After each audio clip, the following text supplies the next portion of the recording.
Hello, folks, and thanks for listening to this as a radio podcast or watching it here at digitalstartuplifestyle.com, DSL Mag across the internet. Here's a subject that's dear to my heart. One of my personality traits is certainly a mechanic. I like to fix things, and sometimes people, but we all know that that rarely works. Here it is. Digital planned obsolescence. How big tech is hijacking your entrepreneurial independence.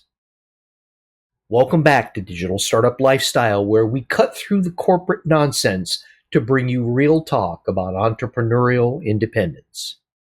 I'm Mark, one of the contributing editors and your occasional host, and today we're diving into something that's been eating away at entrepreneurial freedom for decades. Something most people don't even realize is happening. We're talking about digital planned obsolescence and how the same manipulative tactics the auto industry perfected more than 40 years ago have now invaded every piece of technology you depend on to run your business. Here's a joke. How many software engineers does it take to change a light bulb? Answer? None. They just declare darkness and the new standard and release an update that makes all the old light bulbs incompatible. Seriously. Yeah, seriously. Funny? Maybe. True? Absolutely. And if you're an entrepreneur trying to build something lasting in this disposable digital world, it's also terrifying. Today, we're talking about how big tech has turned your business tools into digital quicksand, and more importantly, how to fight back. The automotive origins of this. Well, let me take you back to my teenage years growing up in steel and auto country. While other kids were reading comic books, I was the weird kid subscribing to trade publications, starting with Automotive World magazine. That's where I first learned about planned obsolescence, and it torqued me off. Pun intended. I discovered that auto manufacturers were deliberately replacing durable chrome-plated steel with cheaper materials that looked good initially, but degraded quickly. Why? Because they wanted you, as the consumer, to be buying a new car every few years, not driving the same reliable vehicle for decades.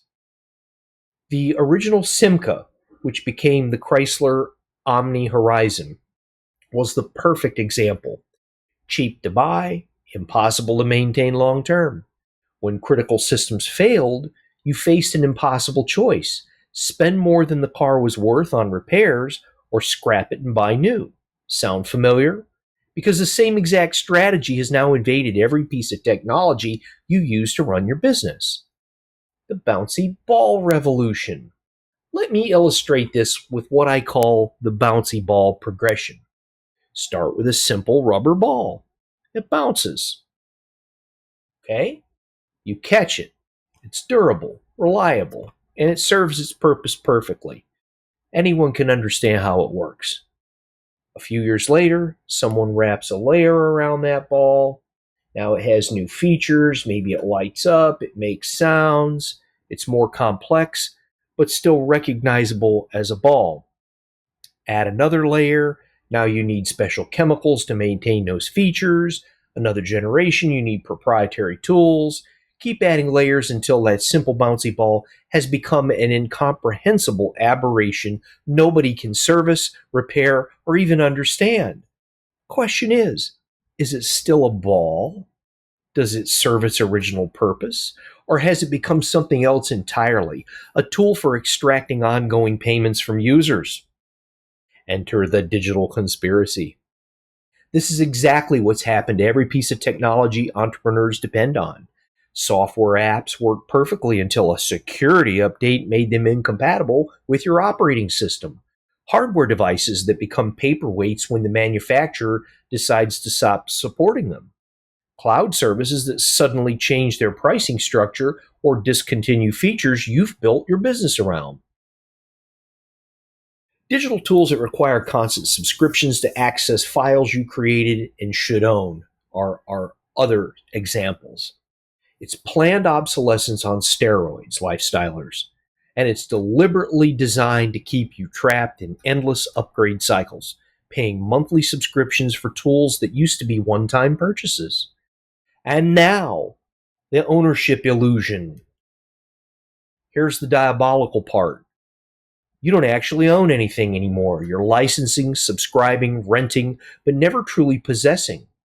Look at modern cars with no user serviceable parts inside stickers.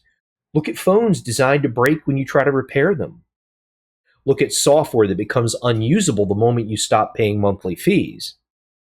I have to be careful not to step on too many toes. Big tech, big auto, big pharma, they've all adopted the same playbook: create artificial complexity, eliminate user control, and force continuous payments for things that used to be simple and permanent. Then there's the entrepreneurial threat. That's you. For entrepreneurs, this is existential. Your business depends on tools, systems, and platforms controlled by companies whose interests are directly opposed to your independence. They don't want you to build something lasting. They want you dependent on their ecosystem, paying recurring fees, unable to migrate to competitors because your data is locked in their proprietary formats. Every upgrade makes you more dependent, not more capable. Every new feature comes with restrictions. Every convenience costs you another piece of independence. The resistance. The resistance. Think like a mechanic. Remember when mechanics could fix any car with basic tools and knowledge? We need that mindset back in the digital world. Choose tools you can actually own. Prefer one-time purchases over subscriptions when possible. Buy software you can install locally rather than cloud-only services. Maintain your digital independence. Always have export options for your data. Never build your entire business on a single platform you don't control. Learn to fix things. Understand how your critical tools actually work. The more you understand, the less dependent you become on vendor support. Let's consider the important satisfaction factor. Here's what they've stolen from us: the satisfaction of fixing something that's broken, the pride of making something work longer than intended. The independence comes from not needing to call a support number every time something goes wrong. As entrepreneurs, reclaiming this satisfaction isn't just about saving money. It's about maintaining the mental independence that drives innovation. Yes, you can help save the world. Building your resistance network. Connect with other entrepreneurs who value independence over convenience. Share knowledge about tools that actually work long term. Build businesses that aren't entirely dependent on platforms controlled by companies whose interests oppose yours. The goal isn't to become a Luddite, it's to become strategically independent. Now, how about some practical steps, all right? This week, audit your business tools. How many require monthly subscriptions? How many could disappear if a company changes policies? Start documenting alternatives. This month, begin transitioning critical functions to tools you actually own or control. This might mean local software instead of cloud-only solutions, or at a minimum, ensuring you can export your data at any time. This quarter, build redundancy into your systems. Never let your business depend entirely on tools controlled by companies whose interests don't align with yours. The Rolling Stones truth. What do the Rolling Stones have to do with any of this, really? Honestly, the Rolling Stones nailed it 60 years ago. I can't get no satisfaction. They were singing about more than relationships. They were predicting a world where nothing would ever be enough, where every solution would create 3 new problems, where satisfaction itself would become the product being sold back to you. But here's the thing, lifestylers.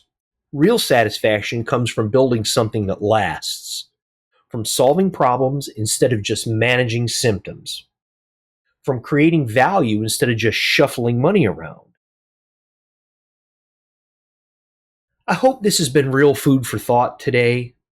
Resist the complexity trap. Learn to think outside their diabolical containment sphere. Choose tools that serve your goals, not theirs. Your entrepreneurial journey should be about building something meaningful, beautiful, and lasting, not about managing an ever-growing pile of subscriptions and dependencies. Sometimes being evergreen can be good, timeless, lasting. Stay interesting, my friends. Stay independent. And remember, you're on an upward arc, but only if you're climbing stairs you actually control. Keep fixing things they say can't be fixed. Keep building things they say won't last. Keep proving that entrepreneurial independence is still possible in this disposable digital world. That's about it for today's blast on planned obsolescence. Hey, subscribe, join our Go Brunch forums, and remember, your business should serve you, not the other way around. Until next time, stay productive, stay independent, and keep climbing up those stairs. For more, read my entire accompanying article at digitalstartuplifestyle.com.